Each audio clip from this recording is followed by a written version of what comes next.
Prisipylėm į butelį sulos, pastovėjau biškį, supranti, kažkoks spaudimas atsirado, čia spalvelę pakeitė. Tai ką, vynelis panašu, kad bus.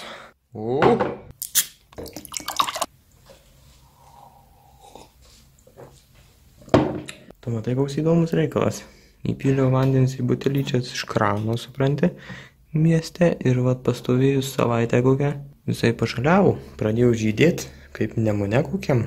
Nusipirkau trešnių, supranti, iš Maksimos su nuolaidėlė ir pirmą kartą tokią matau trešnę suaugusią biškį įsigumusią, tokią kaip sabinė biškį primena, ne?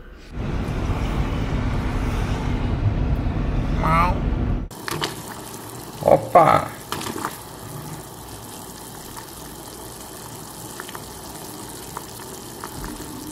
Tik pagir koldūnų susūrų saramių ir agurkinį padažų atvažiuoji pats. Jis padažas pasibaigęs, tai ką veikt? Su kokiu imt, su česnakiniu? Ha! Tai ir paėmėm su česnakiniu, bet aš realiai niekad kitokių ir nevalgiau čia. Žodžiu, žiauru. Daugiau nieko nerekomenduosiu. Kaip jau mano naujieji kinukai.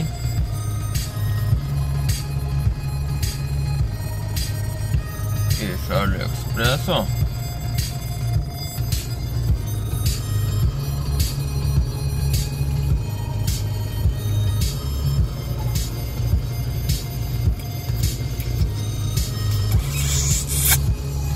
Normalioj vietoj šik popierius. Ne kiekvienam lemta šikną nusišluostyti.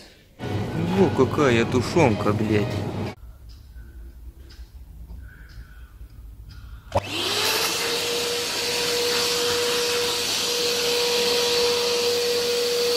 Biški ne į temą perspėjimas, bet nepirkit šitų meduolių, nes jie yra su vėmalų skonio įdaru, kaip pasirodo. Emoji guminukai shit happens.